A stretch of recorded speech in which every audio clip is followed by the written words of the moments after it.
No news on reviews. दोस्तों, हमारे साथ हैं भारतीय फंडामेंटल राइट एक्टिविस्ट एसोसिएशन के अखिलेश चंद्र त्रिपाठी जी। हम आपका स्वागत करते हैं। और जिस तरीके की बात आती है, फंडामेंटल राइट की बात आती है, एक्टिविस्ट हैं, निश्चित है कि बहुत सी जानकारियों के बारे में सरकारी विभागों से वो खोजी तरीके की जानकारी निकल आती है जो कि भ्रष्टाचार की नींव के भीतर दबी है। जबलपुर नगर निगम में आउटसोर्स कर्मचारियों की जो उपस्थिति है और जो उनके नाम पे पैसे निकाले जा रहे हैं, इस हम्माम में सब नंगे हैं। अधिकारी से लेके तमाम आपके जनप्रतिनिधियों तक की भूमिकाएं संदेह के घेरे में है। अखिलेश भाई, अभी जिस तरीके की स्थिति है, हमने आपसे चर्चा भी की थी कि आउटसोर्स कर्मचारियों के नाम पर बड़ा खेला हो रहा है, तो किस तरीके की स्थितियां सामने आ रही हैं? भाई साहब, जो मुख्य मुद्दा है कि सरकार चाहती है कि हर व्यक्ति को, हर सर्वहारा व्यक्ति को काम मिले, निचले तबके के आदमी के पास भी काम हो। उसी के तहत सरकार ने ए बस अटेंडेंस, जो सेंट्रल गवर्नमेंट में 2023 के बाद से लागू है, हमारे जो एमपी में 2025 से शासन ने सितंबर से लागू कर दिया कि जब तक किसी भी कर्मचारी का फेस रीडिंग का ए बस का अटेंडेंस नहीं होगा, पोर्टल पर नहीं होगा, तब तक उसका भुगतान नहीं किया जाएगा। तो ठेकेदारों ने एक शॉर्टकट बना लिया उसका। उसमें दो तरीका होता है कि बोले साहब उसको अटेंडेंस में वो पार्टिसिपेट नहीं बन पाया, कर नहीं पाया जानकारी के अभाव में।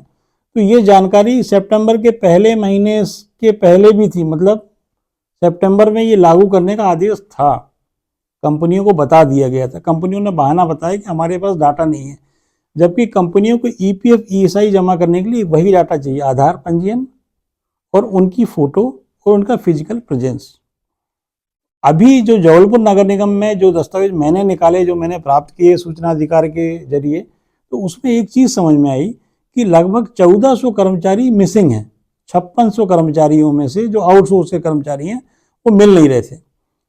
अच्छा, इसकी पुष्टि म्युनिसिपल कॉर्पोरेशन के कमिश्नर ने भी की है क्या? बिल्कुल, इसके पहले प्रीति यादव मैडम जांच कर रही थी, जो उसके पहले कमिश्नर थी, और अहिरवार राम प्रकाश अहिरवार जी आए तो उन्होंने बताया कि 600 कर्मचारी हमने चिन्हित कर लिए हैं, वो नहीं हैं, तो उनको हमने ब्लॉक कर दिया।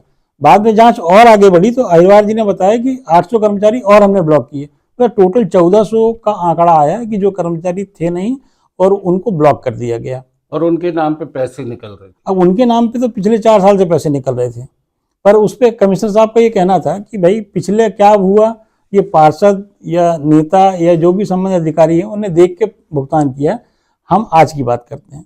तो मेरा आपसे मीडिया के माध्यम से जनप्रतिनिधियों को एक संदेश है कि अक्टूबर, नवंबर, दिसंबर और जनवरी का भी भुगतान तैयार है, तो भुगतान पत्रक ए बस अटेंडेंस से दिया जाए। अच्छा, एक चीज़ मैं और बताना चाहता हूँ कि जब टेंडर होता है तो टेंडर में एक क्लॉज रहता है कि अगर 20% से कम आपके सफाई कर्मचारी या आपके कर्मचारी आए तो 50,000 की पेनाल्टी आपको पर डे लगेगी। तो पेनाल्टी कभी कभी लगी, कभी नहीं लगी। तो ये पूरा अगर घपला अपन देखें आर्थिक स्तर पे, तो मैंने भोनवे साहब को, जो आयुक्त हैं भोपाल, उनको भी सूचना दी।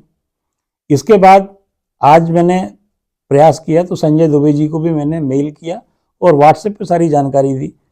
अखबार और मीडिया ये लगातार छाप भी रहा कि ये बड़ा करप्शन है, डिजिटल भी छाप रहा, प्रिंट मीडिया भी, आप लोग का भी पूरा सहयोग मिल रहा है, तो इसका पर्दाफाश होना जरूरी है। दोस्तों, ये एक खबर है जिसको कि आप लोगों ने भी देखा होगा, आपकी नज़रों के सामने से भी गुजर गई होगी। करोड़ों के घपले में सबकी सहमति, अब कौन कैसे करे जांच। ये एक बड़ी चीज है। सफाई कर्मियों की हाजिरी में पार्षद से लेके अधिकारी तक सभी इन्वॉल्व होते हैं।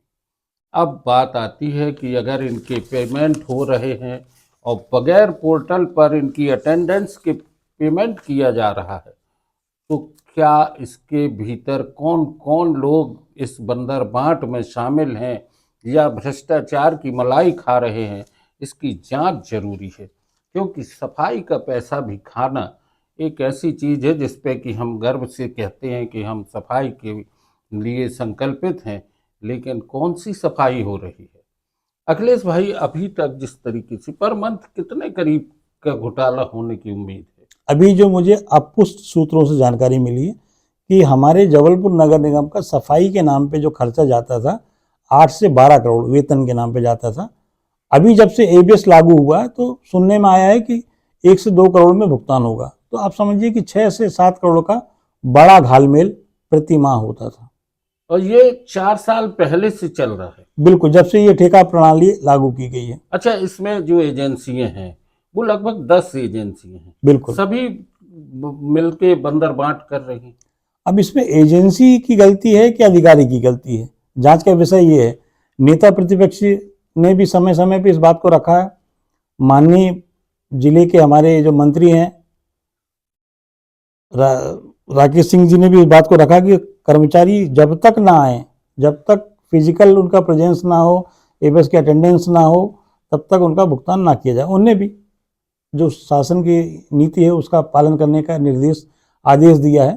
तो शासन तो अच्छी योजना लाती है कि हर व्यक्ति लाभान्वित हो, शहर साफ सुथरा रहे, सुनियोजित तरीके से विकास हो, पर कहीं ना कहीं कोई ना कोई तो ऐसा है, चाहे वो अधिकारी हो, चाहे वो कर्मचारी हो, चाहे वो ठेकेदार हो, जो मिलकर ये घपला करता है और आम जनता के हितों को ध्यान में न रखते हुए, सफाई व्यवस्था को ध्यान में न रखते हुए ये सब काम करते हैं।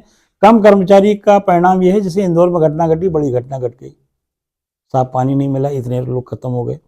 तो ऐसी कोई घटना अपने शहर में ना हो, इसके लिए हम प्रयास कर रहे हैं, आपके माध्यम से कहना भी चाहते हैं।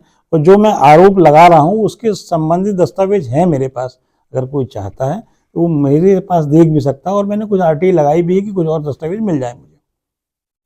दोस्तों, ये बड़ी बात है कि हमारे ही देखते देखते, हमारे ही जनप्रतिनिधियों की मौजूदगी में अरबों रुपए का घोटाला सफाई के नाम पे हो गया, आउटसोर्स कर्मचारियों के नाम पे हो, जिसमें भी जांच में ये खुलासा भी हो रहा है कि 1400 कर्मचारी मिसिंग हैं।